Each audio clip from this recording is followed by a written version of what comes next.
It may not have been raining on Tuesday night in Brussels, but there will, of course, be many EU officials who will be wearing a face of thunder after that thumping defeat. Now, this result was, of course, expected, given the mood in the Commons, given the Attorney General going against his own Prime Minister. But the EU wanted to reduce any chaos and make sure that the UK left the EU in an orderly manner. And we were, of course, expecting a response from Michel Barnier, the EU lead Brexit negotiator. And here it is, echoing what I just pointed out. He basically said that the EU has done everything to get this deal over the line. The impasse can only be solved in the UK, and he added that no deal preparation is more important now than ever before. Now, we do expect the UK to seek an extension of Article 50 from the EU. The EU, we believe, is likely then to give that extension, whether it's 3 months, 1 year, or perhaps even for the entire duration of what should have been a transition period.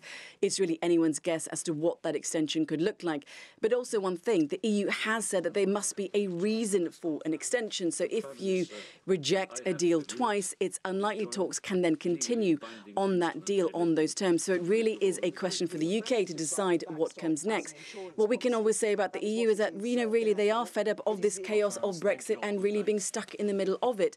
Just to give, an example, EU summit after EU summit. And there's another one next week. Brexit is dominating.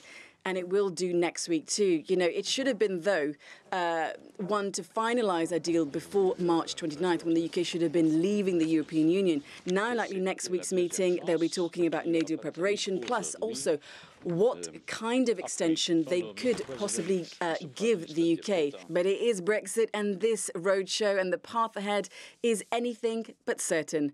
Mariam Zaidi, CGTN, Brussels.